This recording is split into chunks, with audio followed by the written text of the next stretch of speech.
Shalom. Shalom. Sebelumnya saya minta maaf saudara, Pak Oktap lagi-lagi nggak bisa untuk memenuhi jadwalnya.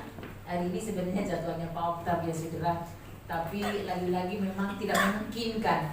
Kemarin baru dia bilang kamu ganti saya di Agape. Lah, emang kamu ada jadwal di Agape? Iya, saya salah juga sebenarnya, maksudnya itu bulan depan, dia 5 minggu mungkin bisa. Karena udah jadwalnya dia begitu saudara, 2 kali di Mamasa, 2 kali di sini. Jadi dia baru pulang pada hari Rabu dari Sulawesi. Kemudian dia sudah 2 minggu kan tidak di gereja, jadi mau tidak mau dia harus.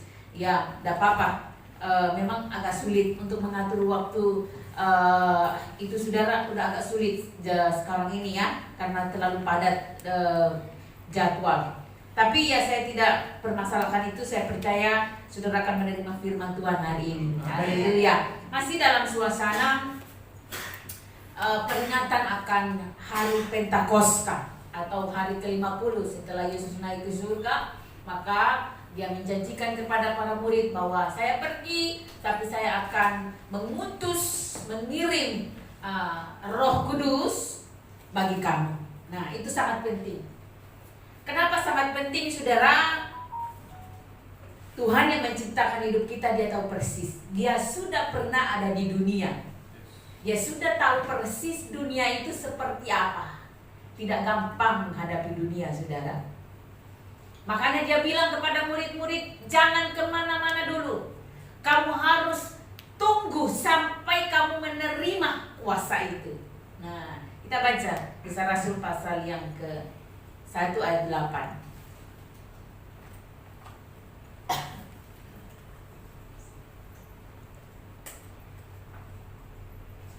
Kisah Rasul pasal 1 ayat 8.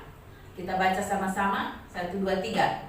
Tetapi kamu akan menerima kuasa kalau Roh Kudus turun ke atas kamu, dan kamu akan menjadi saksiku di Yerusalem dan di seluruh Yudea dan Samaria dan sampai ke ujung bumi.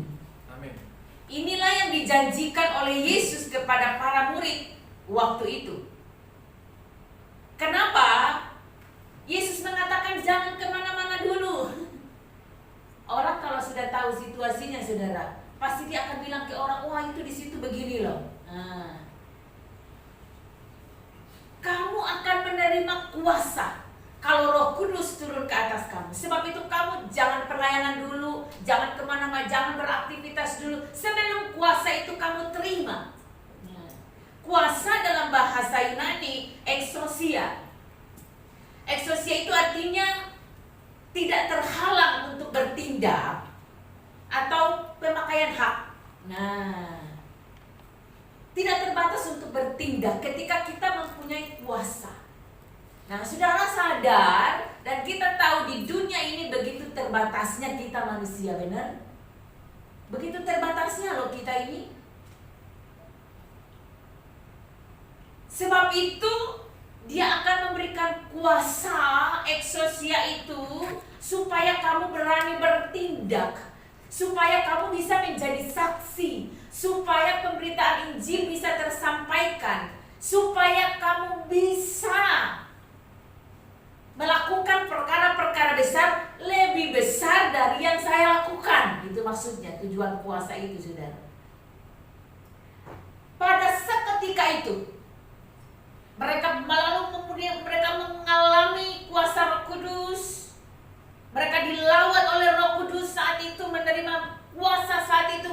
Langsung Petrus berdiri dengan gagah perkasanya, saudara, bukan diri dia lagi.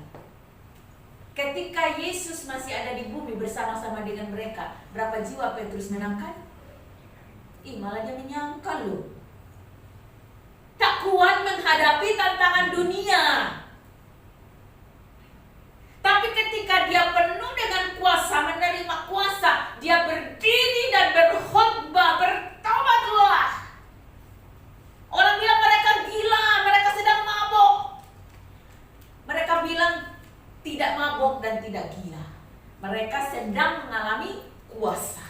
Nah, hari ini saudara, saya akan pelan-pelan mengajarkan kepada saudara apa itu kuasa Roh Kudus.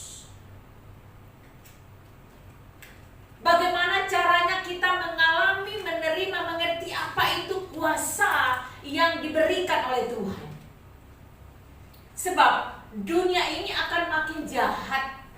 Dunia ini makin menggoda. Dunia ini berusaha terus untuk menarik kita. Dan kalau orang yang punya kuasa, itu tidak akan bisa lenyap. Itu tidak akan bisa terpengaruh. Itu tidak akan bisa hancur. Tetapi orang yang tidak punya kuasa, itulah yang menjadi orang Kristen KTP. Di KTP-nya Kristen, keluarganya semuanya Kristen, dari turun temurun sudah Kristen. Tapi tanpa kuasa, mereka tidak bisa akan jadi saksi. Mereka akan menjadi batu sandungan. Makanya berapa banyak kita dengarkan orang, wah itu orang Kristen. Ya Kristen tanpa kuasa itu, ya kan? Jadi kalau orang bercerita, kok ada orang Kristen nipu ya, kok orang Kristen begitu ya, nah itu Kristen tanpa kuasa, betul? Nah, jadi kuasa atau seseorang yang menerima Roh Kudus itu ditandai dengan adanya kehausan. Nah, ada kehausan, ada kerinduan untuk mau menerima firman Tuhan, belajar firman Tuhan. Mau rasanya hari Minggu itu 1 kali ibadah kurang. Ada yang merasa bosan setiap hari Minggu ke gereja? Atau hari Minggu itu kurang dah rasanya? Atau rasanya ada yang aneh di dunia ini kalau kita mau bepergian kerja, belum berdoa dulu, berusaha teduh dulu, berbaca firman dulu, berpenyembahan dulu. Ada rasa kehausan itu. Itu tanda saudara sudah menerima Roh Kudus. Nah, dibuktikan oleh apa? Nah, itu kan rasanya tadi. Harus ada pembuktian, ya kan? Rasanya orang ini begini, dibuktikan enggak, ya kan? Dibuktikannya lewat apa? Kita menjadi saksi. Kamu akan menerima kuasa kalau Roh Kudus turun ke atas kamu. Dan kamu akan menjadi saksiku. Di Yerusalem, di lokal dulu, ke Yudea, baru negara tetangga, bahkan sampai ke ujung bumi. Gak usah ngomong ujung bumi dulu, dalam rumah tangga sendiri gak jadi saksi. Jangan ngomong negara lain dulu, kalau negara sendiri kita belum jadi saksi, betul? Ada beberapa teman yang mereka pengen misi, pengen penginjilan, pengen menginjil ke negara ini, negara ini. Saya cuma bilang, Pak, negara ini kita butuh kok penginjilan.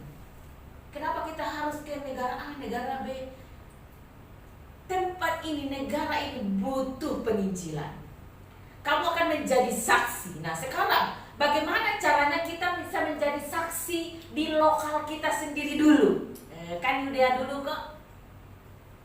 Di Yerusalem dulu, lokal lah, ya kan? Di Yerusalem itu adalah gereja pusat, istilahnya gereja mula-mula, gitu ya, gereja mula-mula. Bagaimana caranya supaya kita menjadi saksi? Orang yang jadi saksi karena dipenuhi oleh Roh Kudus, menerima Roh Kudus, kesaksiannya dari mana? Dari buahnya. Kita melihat satu pohon mangga, kita benar-benar yakin itu mangga kalau kita sudah lihat buahnya, buah mangga.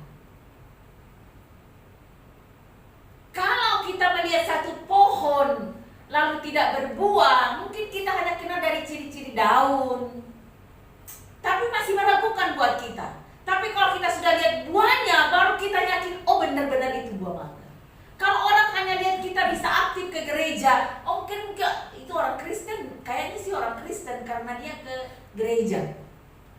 Tapi untuk memastikannya harus ada buahnya. Nah, buah roh itu ada di mana? Galatia 5 ayat 22.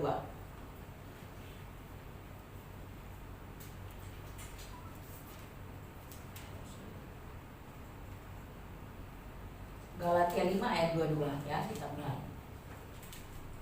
Kita sama-sama baca. Galatia 5 ayat 22 sampai 25. 1, 2, 3. Tetapi buah roh ialah kasih. Nah, stop dulu di situ. Kita pelan-pelan dulu, kan satu-satu buahnya. Kasih. Apa itu kasih? Saudara pernah dengar nggak lagu sekolah minggu? Saya juga barusan Baru-baru tahu kalau ada lagu sekolah minggu gitu, karena waktu saya sekolah minggu belum ada lagu itu. Kasih itu sabar, tidak suka marah. Nah, sekarang kita cek diri kita. Kasih itu bukan hanya sekedar, oh saya punya uang 100.000, saya kasih orang 10.000. Salah satunya. Tapi kasih yang paling membuat kita jadi saksi, ada buah roh di dalam kita itu adalah tidak marah-marah. Hal yang paling sulit atau susah dikendalikan dalam hidup kita adalah emosi.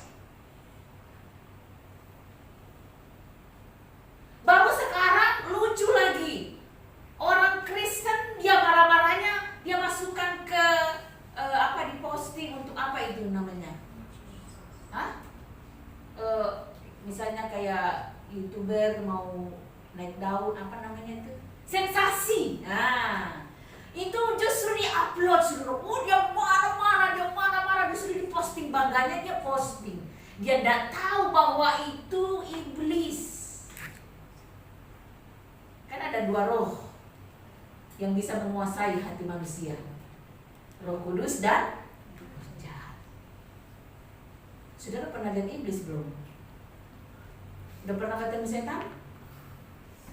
Hah? Belum pernah ya? Gampang ketemu setan. Saudara marah-marah aja lalu berkaca. Lagi emosi, lagi marah-marah, ngaca. Wah, rupanya iblis. Begitu ya rupanya. Itu rupa iblis itu. Itu sudah rupa iblis itu. Jadi kalau belum ketemu setan, coba aja marah-marah langsung berkaca. Nah, itu muka setan. Gampang kan? Saya ketemu banyak orang, ternyata ini yang paling sulit. Emosi. Makanya di dalam gereja banyak sekali orang kepahitan. Mungkin tidak marah-marah terlampiaskan, kan ada yang terlampiaskan, ada yang enggak ngendap gitu ya. Tapi didendam. Semuanya kita ingat. Perlakuannya, semuanya kita ingat. Itu berbahaya, saudara. Tanpa kuasa, tanpa Roh Kudus, tidak bisa. Amin. Saudara ketemu orang-orang Kristen yang emosian, yang dendam, yang kepahitan, itu tidak punya kuasa. Itu baru orang Kristen. Nah, kasih ya. Jadi salah satu buah roh itu adalah kasih. Tidak suka? Kasih itu sabar, tidak suka marah-marah. Apalagi? Sayang kepada teman, seperti kasih Yesus. Nah, sayang kepada orang lain. Saudara, ini kan versi anak-anak. Tidak mungkin kita ingin mencelakai seseorang kalau kita sayang, ya kan? Anak sendirilah ya, kita nggak usah jauh-jauh. Adakah seorang bapak yang merancangkan anaknya gimana anak ini supaya masuk penjara? Gimana anak ini supaya miskin? Enggak toh? Jadi yang dipikirkannya adalah bagaimana orang ini supaya baik. Nah, kasih Tuhan itu yang ada di dalam kita menghasilkan buah. Namanya kasih.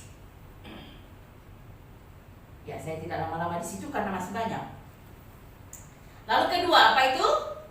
Sukacita. Sukacita ini, saudaraku, beda dengan bahagia. Saudara beli motor baru, saudara bahagia kan? Tapi begitu dia udah mulai rusak, sementara cicilannya belum lunas, saudara sudah mulai galau. Jadi artinya begini, bahagia itu ada batasnya. Bahagia itu terbatas, tergantung situasi. Tapi kalau sukacita itu bukan dari luar, tapi dari dalam. Karena apa? Buahnya roh Allah yang di dalam kita yang menghasilkan itu. Sehingga apapun yang terjadi, mau diapain orang, mau situasinya nggak memungkinkan, kita tetap suka cita. Sebab itu firman Tuhan katakan bersukacitalah senantiasa. Sekali lagi ku katakan Bersukacitalah. Bahkan kalau orang sakit dia katakan hati yang gembira adalah obat. Jadi obat itu tidak ada di apotik, ada di dalam, yaitu sukacita. Itu sudah disurvei dan sudah dianalisa, dan menurut kedokteran bahwa 80% penyakit itu berasal dari mana? Hati bermasalah. Sehingga hati yang gembira itu adalah obat. Tidak bertentangan kok dengan dunia medis. Coba saudara ke dokter, pasti dia bilang jangan mikir banyak-banyak ya kan? Yang biasa ke dokter, banyak pikiran ya. Sukacita dan damai sejahtera. Nah, sukacita dan damai sejahtera ini saudara tidak akan pernah ketemu di dunia ini. Saudara berpikir nanti saya kawin, saya bahagia. Saya menikah sudah 25 tahun. Jadi kalau dibilang mencari kebahagiaan di pernikahan, enggak. Karena bagaimana mau bahagia? Satu laki-laki, satu perempuan. Otaknya beda, karakternya beda, keinginannya beda. Ya kan? Perempuan itu maunya shopping, itu hiburannya itu. Nah, saya tidak lama-lama di situ karena topiknya berbeda. Sukacita dan damai sejahtera hanya bisa kita didapatkan dalam roh yang ada di dalam kita, yaitu rohnya Allah, yaitu kuasa itu tadi, exousia itu. Tidak membatasi sukacita kita. Yang lain-lain itu terbatas. Semua yang kita peroleh, yang kita hadapi di dunia ini, kebahagiaannya itu terbatas. Tapi sukacita dan damai sejahtera dari Roh Kudus di dalam kita itu tidak terbatas. Jadi kita bahagia, kita sukacita, kita penuh damai sejahtera bukan karena uang banyak, bukan karena gaji naik, bukan karena kita dapat bonus, bukan kita dapat hadiah, bukan dapat surprise, bukan. Tetapi karena rohnya di dalam kita memberikan kepuasan tersendiri, sehingga kita tidak cari-cari namanya ketenaran, tidak cari-cari dicintai, tidak cari muka. Enggak. Itu dari dalam. Bukan dibuat-buat. Kalau yang lain itu bisa dimanipulasi lah, ya. Makanya terlalu banyak drama di dunia ini. Memang dunia ini adalah panggung. Saudara udah lupa lagunya. Oh, mungkin gak segenerasi dengan saya. Dunia ini panggung sandiwara. Apalah, saya gak suka lagu-lagu dunia, soalnya cuma biasa dengar jadi sepintas aja gitu ya. Karena dunia ini panggung semuanya sandiwara, pura-pura gitu ya. Kalau sudah ada maunya, contoh lah ya. Misalnya, nggak usah jauh-jauh lah pilpres, pemilihan ini aja lah, ketua RT. Siapa yang jadi calon ketua RT aja pasti baik sama kita ya kan? Karena ada maunya, itu namanya panggung. Ya, harusnya kan kita terpilih atau tidak jadi ketua RT, kita tetap baik ya kan, begitu. Contoh saja. Lanjut. Kesabaran.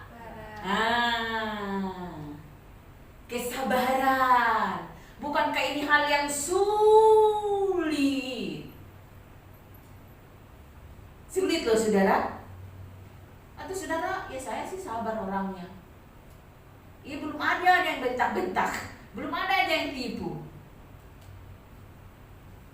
Semuanya ini akan ada ujiannya saudara.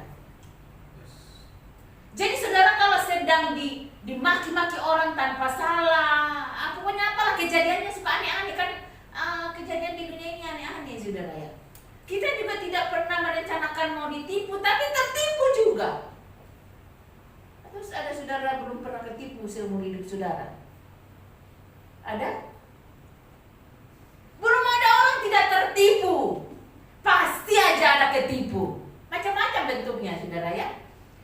Tapi kalau orang itu punya buah roh, pasti biasa sabar. Kenapa kita sabar? Contoh begini, kami tuh pernah tertipu sudah berkali-kali. Pak Oktav tuh sering sekali tertipu ya.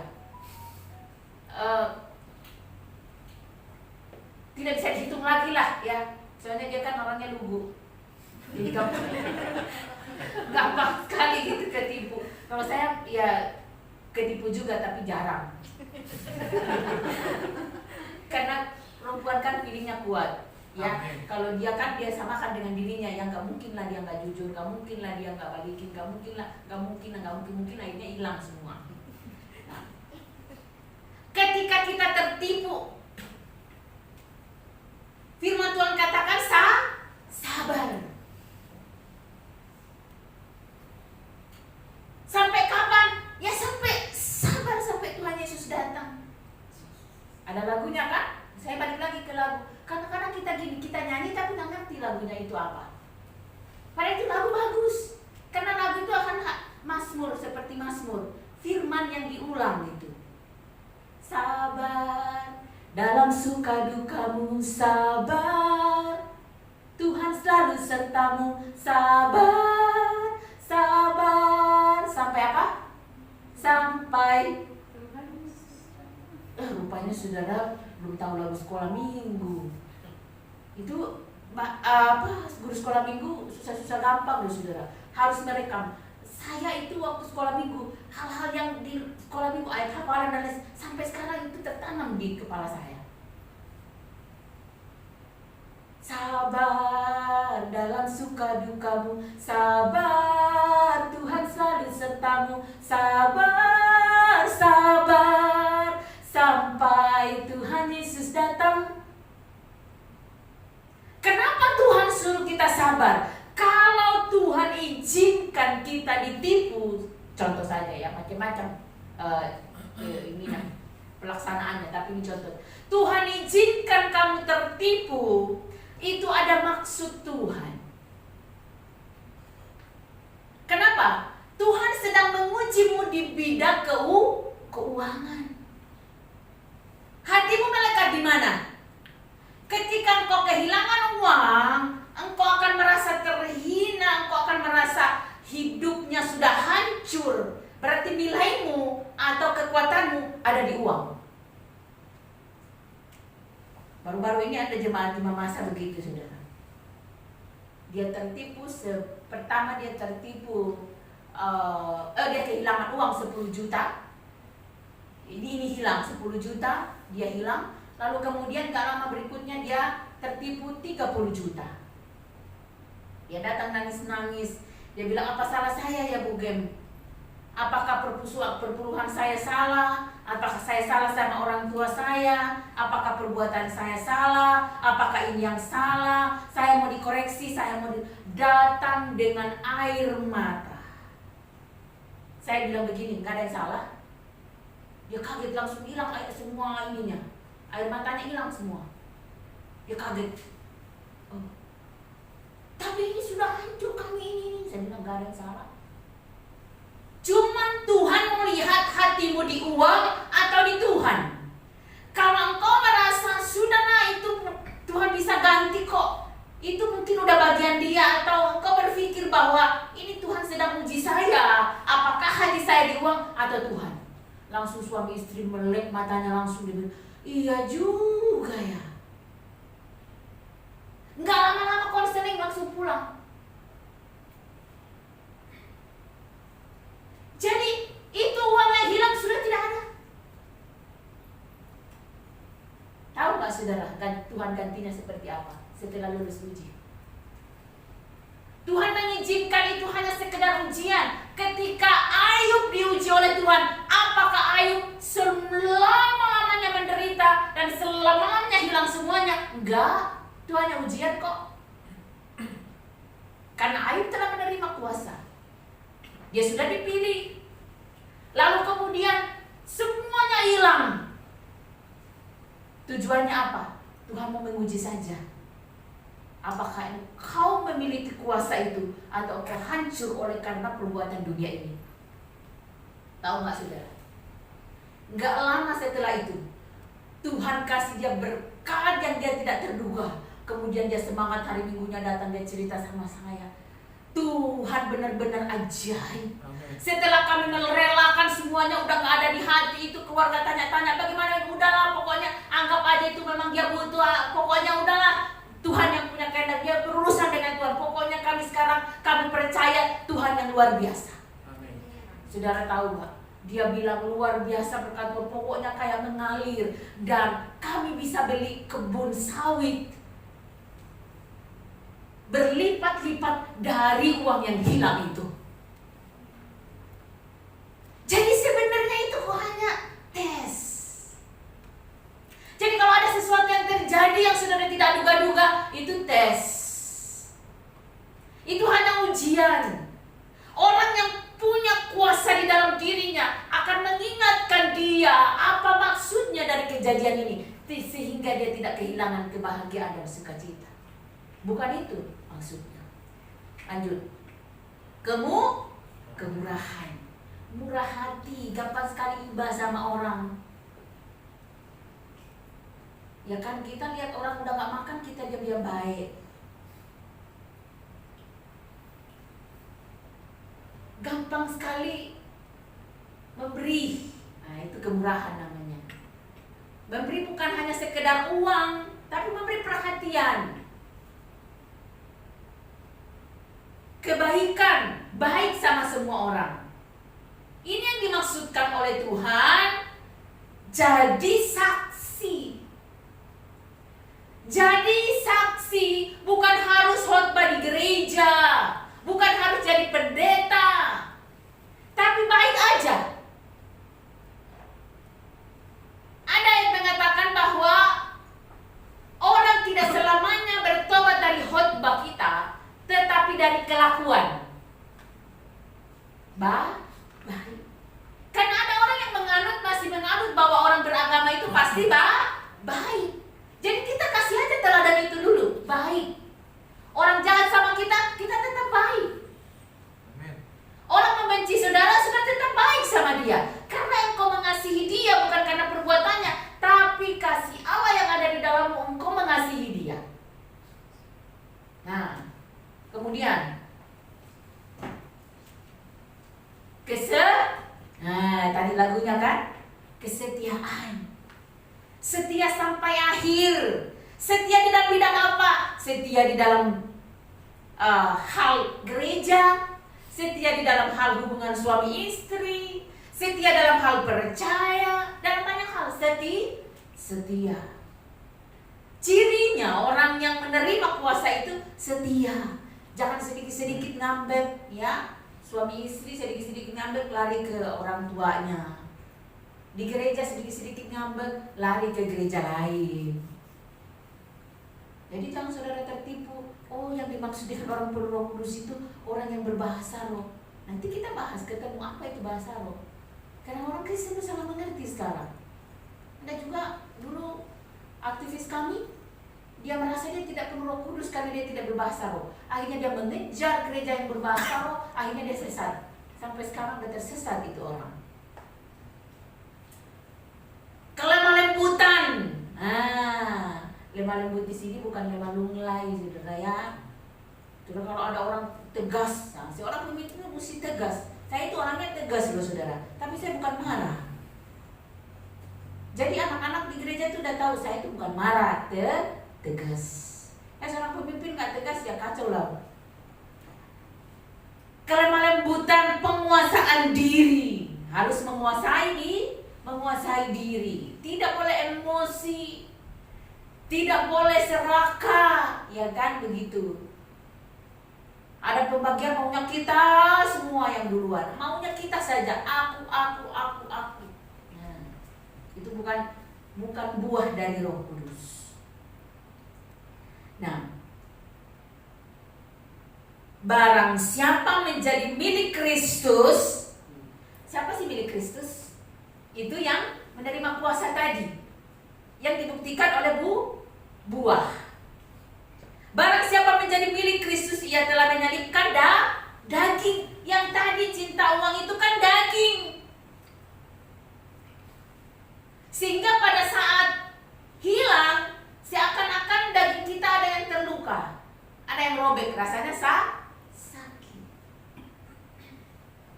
Ia telah menyalipkan daging dengan segala hawa nafsu dan keinginannya.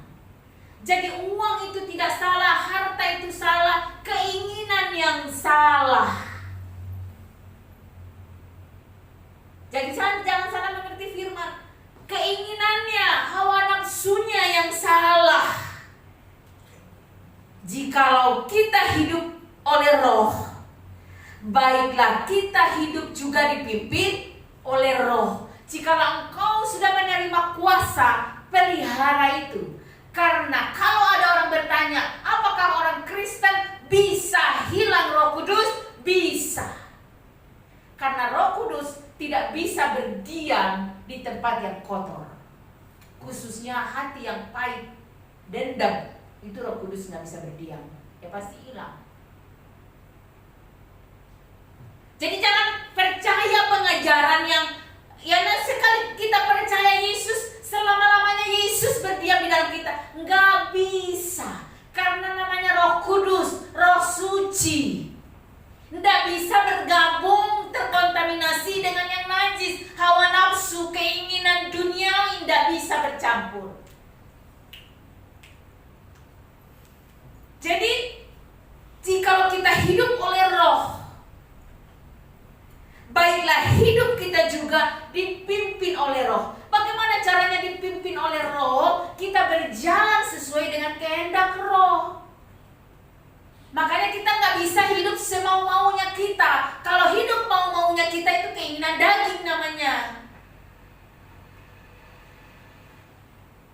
Ya makanya lagu yang ciptain lagu itu bagus banget itu. Suka-sukamu Tuhan, suka-sukamu, bukan suka-suka kita lagi. Tapi yang nyanyi suka-sukamu Tuhan, prakteknya suka-sukaku Tuhan. Nah, lanjut.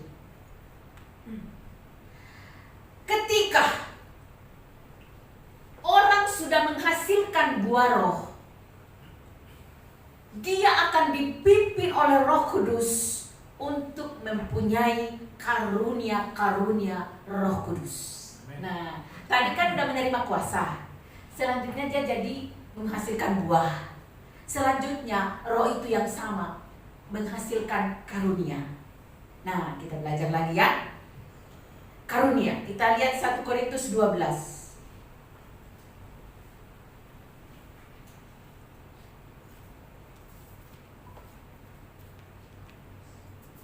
1 Korintus pasal 12 mulai ayat 1 ya. Judulnya di atas adalah rupa-rupa karunia tetapi satu roh. Ya saudara, saya tidak bisa menghakimi saudara, saya tidak tahu persis saudara, sebab saya tidak maha tahu. Yang maha tahu itu adalah Tuhan. Saya hanya disuruh khotbahkan ini, sampaikan ini. Itu saya tunduk kepada apa kata Roh Kudus, bukan mau-maunya saya. Jadi saudara yang koreksi diri saudara. Ini saya perjalanan saya udah sampai mana ya. Nah, 1 Korintus pasal 12 ayat 1 kita mulai sama-sama baca sampai ayat 11. Kita pelan-pelan ya. 1, 2, 3. Sekarang tentang karunia-karunia roh. Aku mau saudara-saudara supaya kamu mengetahui kebenarannya. Kamu tahu bahwa pada waktu kamu masih belum mengenal Allah, kamu tanpa berpikir tertarik kepada berhala-berhala yang bisu. Paham sampai sini ya? 3. Karena itu, aku mau meyakinkan kamu bahwa tidak ada seorang pun yang berkata-kata oleh Roh Allah dapat berkata terkutuklah Yesus, dan tidak ada seorang pun yang dapat mengaku Yesus adalah Tuhan selain oleh Roh Kudus. Makanya saudara begini, kan saya lihat di YouTube itu banyak yang sedang mengajarkan bahwa Yesus itu adalah manusia, bukan Tuhan. Dia adalah salah seorang nabi. Sehingga banyak sekali sekarang pendeta terseret. Karena apa? Orang mau mempelajari Yesus dari kitab lain. Tidak bisa, mana bisa begitu. Orang yang tidak belajar Alkitab secara baik, secara benar akan terbawa. Karena dia akan menarik perhatian dan membuat pikiran kita menjadi benar juga ya. masuk logika. Kenapa mereka menyangkal Yesus adalah Tuhan? Karena memang tidak ada Roh Kudus di dalamnya. Sehingga orang yang punya Roh Kudus tidak bisa terseret. Saudara jangan pikir, masa pendeta sih? Lah iya, pendeta juga belum tentu punya Roh Kudus. Ya kan, buktinya banyak yang selingkuh. Saya ini ada di lingkungan pendeta. Jangan aman-aman aja asal pendeta sudah dengar aja apa dia ngomong. Buatnya dulu dong, ya kan? Amin. Tadi sampai ayat berapa ya? Ayat 4. Ada rupa-rupa karunia tetapi satu roh. Jadi di dalam satu tubuh Kristus atau satu gereja itu Tuhan berikan karunia-karunia yang berbeda, tapi satu roh yang sama membuatnya. Sehingga di dalam gereja itu biasanya ada yang punya karunia-karunia berbeda, tapi satu roh yang sama membuat. Tidak semua orang dikasih, tetapi tujuannya adalah untuk membangun tubuh Kristus.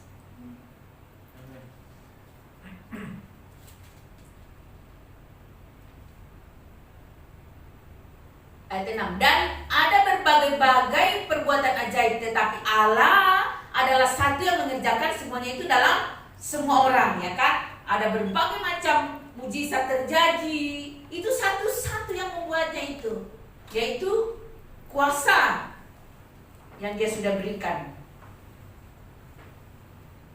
Sebab kepada yang seorang roh memberikan karunia untuk apa? Pertama, berkata-kata dengan hikmat. Ada orang yang kalau ngomong penuh hikmat, sehingga kita yang mendengarkannya merasa damai, merasa tenang. Sudah berjumpa dengan orang yang seperti itu? Itu dia diberikan karunia untuk berkata-kata dengan hikmat. Di dalam satu gereja pasti ada, karena gereja itu adalah Tuhan yang buat dan tubuhnya Kristus ada di situ. Amin. Jadi pasti ada. Tapi mungkin kita tidak paham sehingga kita bilang, apa saya mau bikin apa sih? Nah, dan kepada yang lain roh yang sama memberikan karunia untuk berkata-kata dengan pengetahuan. Jadi ilmu pengetahuan itu tidak salah. Ada orang memang dikaruniai, khususnya di kita di kekristenan, itu ada orang Tuhan pakai, namanya sekarang itu apologetik, yang bisa menyangkal semua serangan-serangan dari luar untuk memberikan pengertian bahwa kenapa Yesus itu dikatakan Tuhan, kenapa Allah itu diberikan istilah Tritunggal sekalipun tidak ada di Alkitab. Nah, saudara, yang ini dipelajari hanya di teologi, namanya apologetika. Nah, ya, itu karunianya di situ. Nah, kalau saya tidak dapat itu ya. Kalau Pak Oktap ada ya karunia begitu, kalau saya enggak. Kepada yang seorang roh yang sama memberikan apa? Iman. Nah, saudara pernah ketemu nggak orang? Wah, pokoknya dia imannya akan begini. Kejadian bener loh. Sekalipun orang itu bukan pendeta, sekalipun orang itu bukan aktivis, dia hanya jemaat biasa, tapi dia punya karunia iman. Nah, pokoknya dia kalau meyakini sesuatu dia percaya. Ada orang begitu. Tapi orang yang tidak dikarunia itu ragunya lebih banyak daripada percayanya. Benar gak saudara? Saudara ini banyak percayanya atau banyak ragunya? Hah? Jadi ada orang memang dikaruniai itu saudara, udah yakin sih. Nah, kalau hal ini saya lihat ada di Pak Hendi. Di Pak Hendi saya lihat dia ada karunia iman loh. Oh, dia kalau bilang begini benar loh. Sekalipun dia tidak sempurna, ya namanya manusia tidak sempurna, ada aja yang salah. Tapi dari sisi-sisi mana dia punya itu ya. Amin. Terus apa lagi? Dan kepada yang lain yang memberikan karunia untuk menyembuhkan. Nah, ini sama Pak Oktap ada saudara. Dia kalau doain orang saudara buat orang itu langsung sembuh. Kalau saya doain orang kadang sembuh kadang enggak, karena saya tidak dikaruniai gitu ya. Bukan saya tidak bisa mendoakan orang sakit, bukan, tapi tidak dikaruniai khusus gitu ya. Karena ya ada yang sembuh ada yang enggak gitu ya. Ya jangan saudara doakan orang enggak sembuh langsung bilang, "Oh, berarti saya ini kurang urapan, berarti saya ini salah apa?" Enggak. Tugas kita Tuhan katakan pergilah, ya kan, doakan orang sakit, ya kan, sembuhkan dan menjadikan banyak dan sebagainya. Kita hanya disuruh pergi melakukan. Yang mengerjakan adalah Tuhan. Jangan kita jadi jangan kita jadi juru selamat. Banyak sekarang pendeta jadi juru selamat tanpa saudara sadar loh. Orang ada bangga ya pendeta itu nyembuhin ini. Bukan pendeta itu yang sembuhin. Sehingga kok bukan Tuhan yang diagungkan, pendetanya yang diagungkan. Kalau bukan pendeta ini yang tumpang tangan, rasanya belum apa itu istilahnya? Belum abdol. Ya kan? Jangan kita punya iman seperti itu. Semua orang sudah diberi kuasa kok. Tapi memang ada orang dikaruniai kuasa. Tapi yang mengerjakan itu Tuhan yang sama, yang di dalam dirimu dan yang dia karuniakan kepada pendeta. Yang dimuliakan adalah Tuhannya, bukan pendetanya. Jadi jangan sampai pendeta sudah jadi berhala. Wah, kalau bukan si A yang khotbah, yang nggak mau datang gereja ini berhala loh. Bahaya itu. Saudara lihat gak ada gereja yang wah kalau pendeta ini yang khotbah, bumi itu penuh. Kalau bukan dia yang khotbah, sepi. Kita tunggu aja ini nanti Tuhan datang bagaimana penghakimannya ya. Bukan kita yang menghakimi, Tuhanlah yang menghakimi. Cuma yang saya pelajari itu begitu. Tuhan kok yang memberikan karunia. Ya. Jadi tidak ada yang bisa disombongkan sebenarnya. Kalau kita sadar ini, kita mesti tahu bahwa apapun yang kita pakai untuk melayani bukan dari diri kita, tapi itu karunia yang Tuhan beri. Bukan karena kemampuan kita secara pribadi. Mana lagi? Kepada yang seorang Allah memberikan kuasa untuk mengadakan apa? Mujizat, ya kan? Dan kepada yang lain, Ia memberikan karunia untuk bernubuat. Nah, bukan gua buat, bukan lu buat. Ini bahaya, jangan saudara pikir dia punya karunia nubuatan. Diuji dulu, dites dulu, ya kan? Apa sih yang dimaksud? Ada orang mengejar nubuatan, saudara. Sampai-sampai dia, pokoknya dia kalau ini ada pendeta datang katanya dia rasul, dia nabi, dia mau mendoakan orang supaya dia dapatkan nubuatan. Saudara tahu nggak efeknya? Pak Okta pernah dinubuatkan oleh seorang yang datang dari Amerika waktu itu. Ini direkam media ya. Saya tidak bisa banyak terlalu ini kalau direkamnya saudara ya. Lalu pendeta ini bilang begini, jadi saya tidak usah sebut nama saja aman, ya kan? Kan hukumnya kalau sebut nama, saya nggak usah sebut nama. Pendeta ini mendoakan pendeta-pendeta. Ya waktu itu karena Pak Okta bergabung dalam sinode itu, ya Pak Okta majulah ke depan, didoakan dan dinubuatkan. Angkat tanganmu, diangkat tangan. Orang akan menaruh uang di tanganmu. Engkau akan menjadi pengusaha, pebisnis yang sangat handal dan sukses dan berhasil. Sudah beda dari panggilan ini. Nah Pak Okta dari dipanggil untuk jadi pendeta, kok sekarang jadi pengusaha? Yang namanya Pak Okta taat-taat aja saudara. Langsung dia tidak fokus kepada penggembalaan, wah dia pergi bisnis.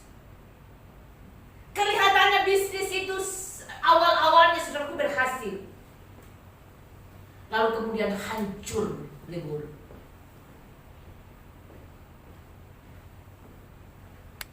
Apakah bisa kita katakan ini benar? Nah, jadi saudaraku, jangan kita mengejar untuk dinubuatkan. Karena gereja-gereja ini yang difavoritkan oleh banyak orang. Sampai ada satu gereja yang selalu menubuatkan jemaatnya.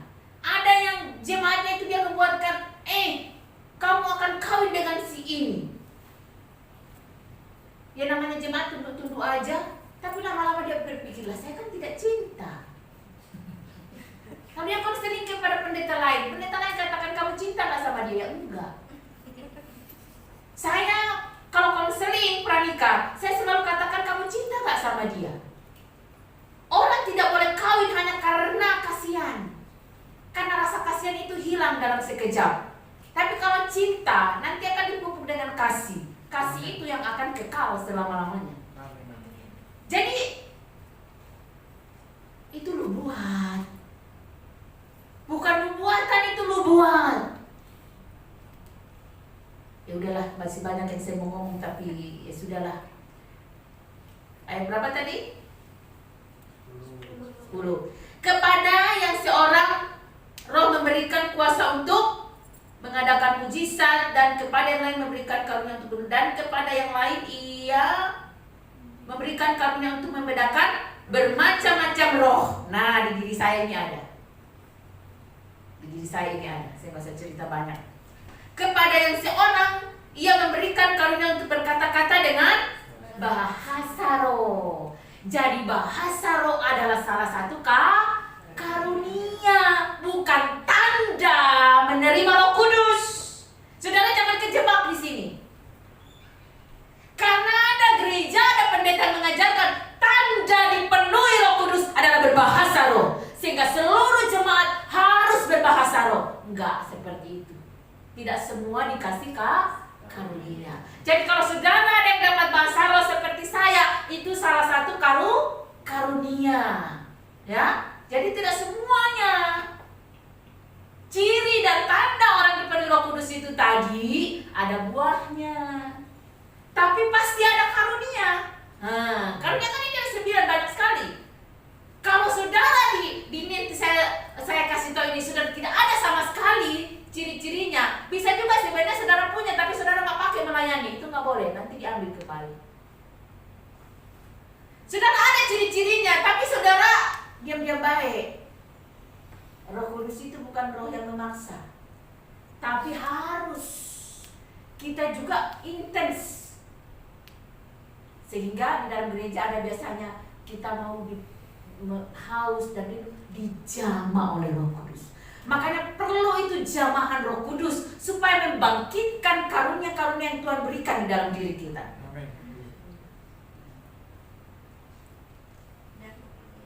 Dan kepada yang lain ia memberikan karunia untuk menafsirkan bahasa roh. Nah ini jarang di gereja, tapi pasti ada sebenarnya. Misalnya begini, ada orang sementara berbahasa roh kencang sekali, tapi kok kita mengerti ya apa maksudnya? Tapi yang mengerti dalam roh, bukan di sini. Jangan kita ukur dengan di sini, nggak nyambung. Karena dia ada di sini. Oh maksudnya begini. Nah, itu juga karunia. Ya. Tetapi semuanya ini dikerjakan oleh roh yang satu dan yang sama, yang memberikan karunia kepada tiap-tiap orang secara khusus seperti yang dikehendakinya. Jadi itu semua Tuhan yang kehendaki. Dan tujuannya apa ini? Dipakai dalam pelayanan tubuh Kristus. Dan kemudian lebih dalam lagi, lebih lanjut lagi, Tuhan memberikan karunia untuk menetapkan para pelayan-pelayan di dalam gereja. Jangan saudara berpikir gereja ini masih kecil. Tapi kalau Roh Kudus bekerja, Dia akan memakai orang-orang untuk memberikan karunia-karunia dipakai untuk pelayanan tubuh Kristus. Sehingga semua orang haus dan rindu untuk melayani dengan karunia yang diberikan kepada dia. Bagaimana cara menerimanya? Ada kehausan dan kerinduan tadi yang saya bilang dari awal. Tanda menerima kuasa Roh Kudus ada kerinduan, bukan paksaan. Kalau sudah ada paksaan, itu keinginan diri sendiri, bukan kehendak roh. Lebih lanjut lagi, kita lanjut dalam ayat yang ke-28.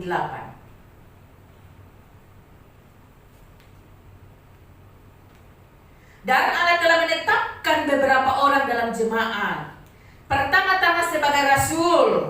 Rasul ini saudaraku ciri-cirinya itu dia suka membuka gereja-gereja. Dan ketika membuka gereja baru itu tidak susah bagi dia. Tapi dia membuka gereja baru itu dengan kuasa. Jadi saya tidak tahu salah atau tidak, tapi yang saya pelajari dari gereja, mula-mula gereja rasul-rasul dan gereja-gereja yang hidup dan terbina, terbangun, berdiri daripada karena kuasa, saya tidak menemukan di Alkitab. Tapi sekarang banyak gereja-gereja dibuka dengan cara memberi sembako. Jadi awal buka banyak yang datang. Kenapa kok banyak yang datang ya? Karena ada Saya tidak menemukan itu di Alkitab. Rasul-rasul itu membuka satu tempat ibadah. Dia buka di Korintus, dia buka di Filipi. Makanya ada surat kepada jemaat di Filipi, di Galatia, di Efesus.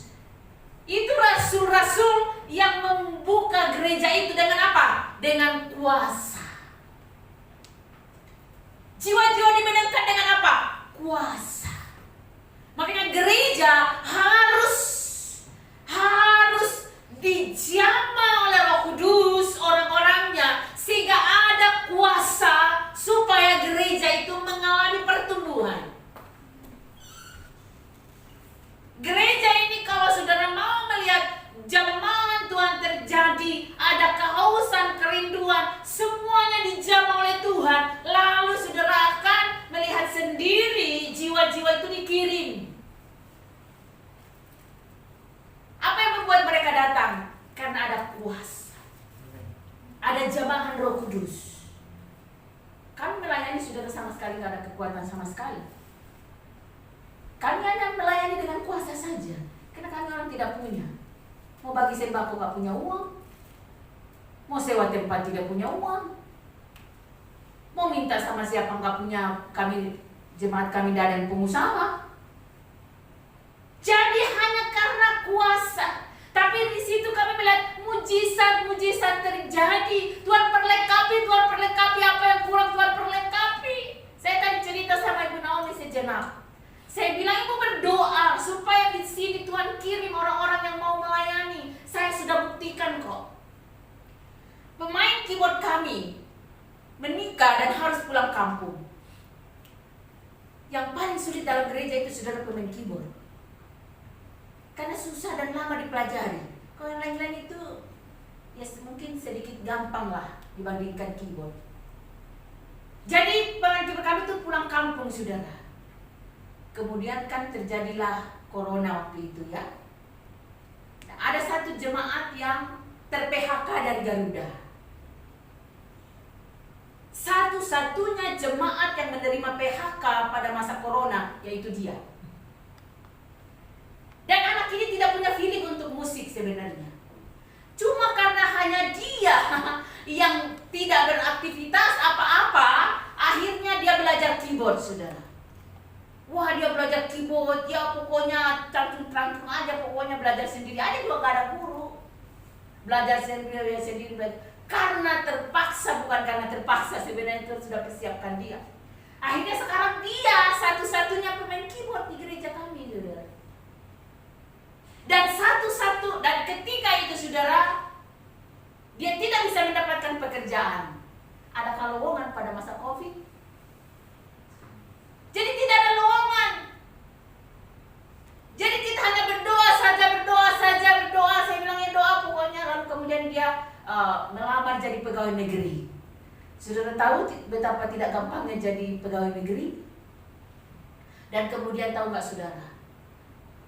Karena dia beri hidupnya untuk belajar demi pelayanan di gereja. Dia lulus jadi pegawai negeri. Satu-satunya jemaat jadi pegawai negeri. Ini karena apa? Karena kuasa. Kami tidak mampu menyewa pemain musik dari luar. Tapi karena kuasa. Jadi gereja itu harus dibangun dengan karunia-karunia Roh Kudus. Sudah bisa bayangkan, tidak punya pemain musik, tapi gara-gara corona. Jadi berkat corona kami dapatnya itu banyak banget loh saudara. Luar biasa. Jadi corona itu bukan wabah, itu berkat bagi orang yang mengerti ya.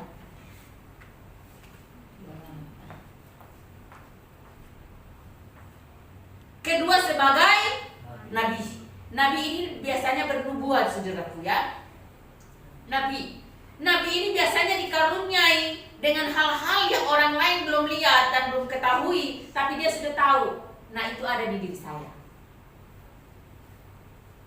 Banyak sekali saya mendapatkan sesuatu dari Tuhan dan awal-awalnya saya tidak mengerti. Tapi setelah saya banyak bergumul, berdoa berdoa dan mengerti, banyak bersekutu dengan Roh Kudus, saudara, baru saya mengerti, oh ternyata itu salah satu karunia. Ada yang meleset nggak? Ya ada juga yang meleset, ya kan? Kita harus sadar diri bahwa kita ini manusia, ada ininya lah sedikit, ya kadang juga benar, kadang enggak. Karena memang ada yang dari Tuhan, ada yang memang dari sesuatu hal yang kita pikirin sendiri, ya kan? Makanya hati-hati, jangan sampai selalu bilang ini dari Roh Kudus. Belum tentu, bisa jadi perasaanmu, ya kan?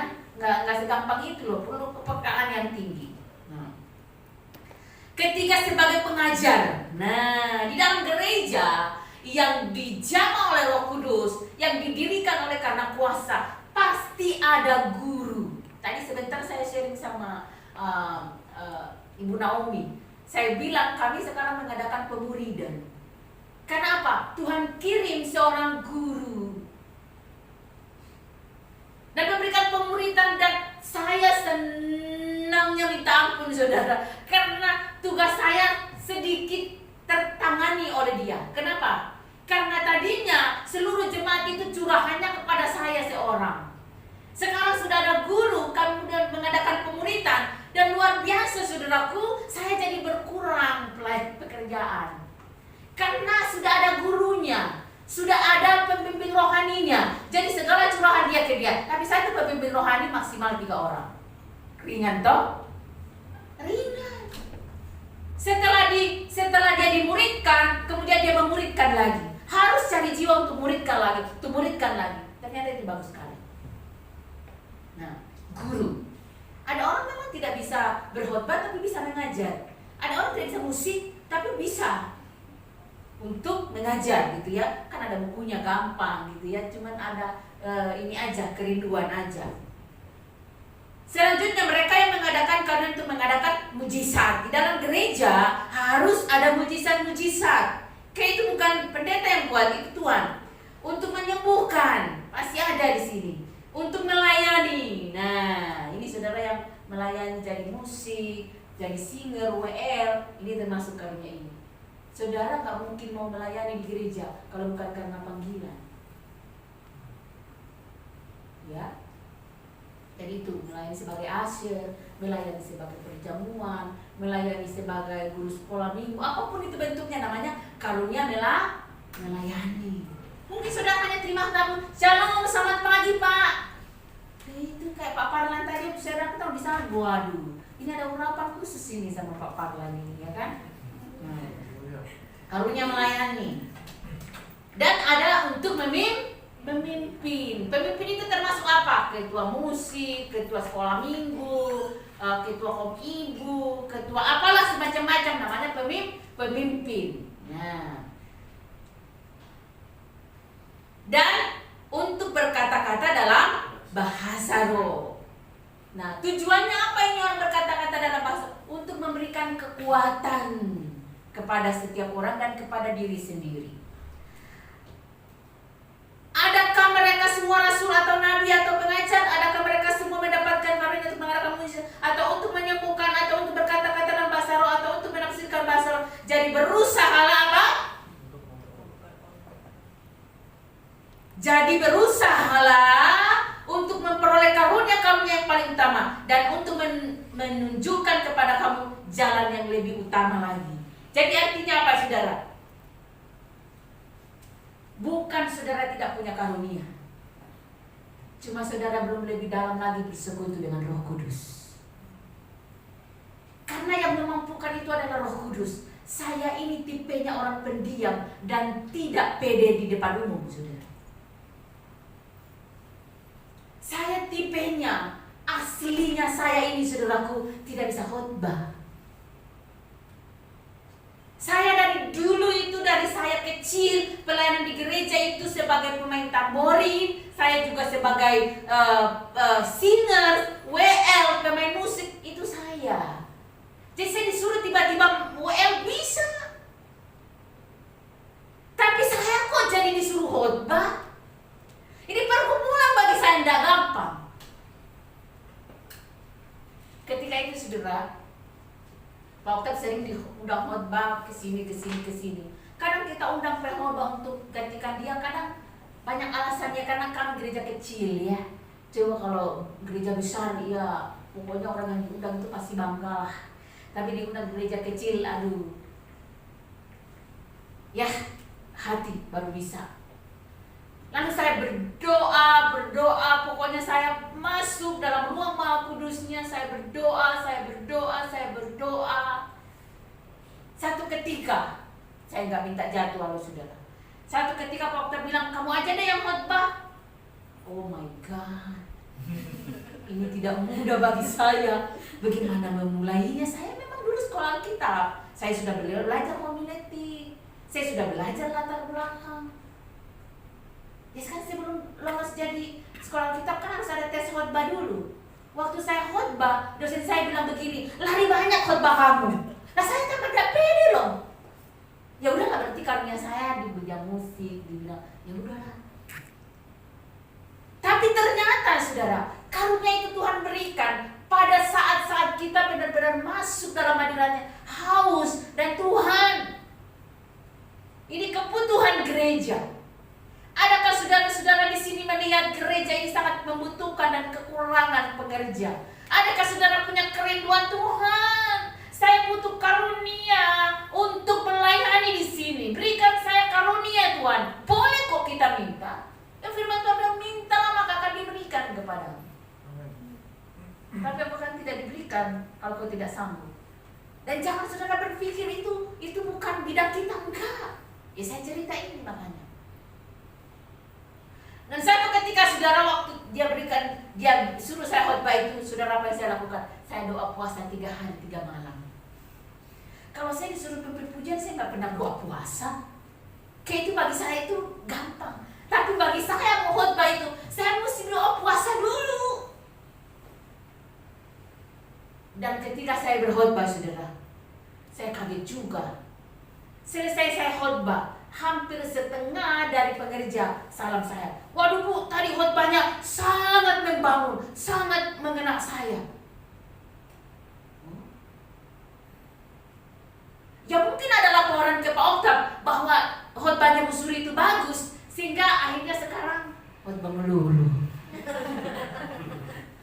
Dia nggak jadi khotbah di sini, saya yang disuruh khotbah saudara. Jadi ini bukan diri saya aslinya. Ini karena urapan kuasa yang saya peroleh. Kamu akan menerima kuasa kalau Roh Kudus turun ke atas kamu, dan kamu akan menjadi saksiku. Kamu akan dipakai Tuhan untuk menjadi saksi, dan kamu akan diperlengkapi dengan karunia-karunia untuk melayani tubuh Kristus. Jadi apapun karunia yang Tuhan berikan bukan untuk kesombongan, bukan untuk kepentingan diri sendiri, tapi untuk pelayanan tubuh Kristus. Amin. Jadi sangat perlu untuk menerima kuasa, supaya kita diberi karunia-karunia pada Roh Kudus. Karena tanpa itu gereja sulit saudara untuk berjalan. Tanpa itu saudara, gereja akan mengalami beban yang sangat berat. Berapa lama kami bergumul tentang pelayan di gereja, bergumul pemain musik pada intinya saudara, bergumul. Tapi Tuhan katakan kamu akan menerima kuasa. Jadi kami mulai dengan pokoknya kita harus kuasa. Jemaat saja saudaraku, kalau kita pimpin pujian berat sekali saudaraku. Aduh rasanya, susah sekali mau menari-nari, mau bergoyang bagi Tuhan itu susah sekali. Kita mengadakan doa susah sekali kumpul saudaraku, karena orang sibuk. Di kota ini saudaraku pekerjaannya sibuk. Akhirnya kita mengadakan semuanya secara online, dan puji Tuhan luar biasa saudara. Pemuritan secara online, doa secara online. Tapi hari Minggu ketika kumpul di gereja, saudara tahu, saudara jemaat sudah mulai bergoyang, sudah mulai merasakan hadirat Tuhan. Baru mau masuk dalam penyembahan saja orang-orang sudah dijamah. Karena tidak ada kekuatan lain yang kami pakai, hanya kuasa. Ternyata itu lebih istilahnya lebih permanen daripada hanya mengendalikan kekuatan sendiri. Kalau tidak ada uang untuk bagi sembako, jemaat tidak datang. Tapi kalau ada kuasa, orang-orang akan Dia bilang kan, jikalau aku dipermuliakan, aku akan menarik jiwa. Jadi kalau dia yang dipermuliakan, tidak ada satupun yang menerima karunia itu merasa, wah karena saya gereja ini begini-begini, wah karena pelayanan saya maka gereja begini-begini. Enggak, saudaraku. Orang yang menerima kuasa akan merasa bahwa ini karena Tuhan. Ini karena kuasa yang ada pada saya. Saya siapa sih? Saya juga tahu diri. Tapi karena urapan kuasa ada pada saya, sehingga saya mampu. Itulah sebabnya saudara jemaat yang di sini, saudara jangan pesimis jadi gereja kecil. Saudara jangan pernah merasa, wah saya melayani di gereja kecil. Yang penting engkau melayani dalam urapan kuasa Tuhan, itu tidak kecil di mata Tuhan. Engkau melayani di gereja besar, tapi karena dibayar, itu bukan karena urapan kuasa Tuhan. Kau tidak akan mengalami kepuasan dalam dirimu. Engkau tidak akan mengalami kepuasan di dalam batinmu, tetapi engkau hanya akan merasakan engkau kerja. Sama aja dengan engkau kerja di kantor kok, sama aja dengan engkau bisnis kok, gak ada beda itu. Tapi kalau kita memberi diri secara full heart, walaupun tidak full waktu tapi full hati, itu ada kepuasannya tersendiri. Itu ada rasa puas di dalam diri kita. Yang memuaskan hasrat kita itu hanya hadirat Tuhan. Amin.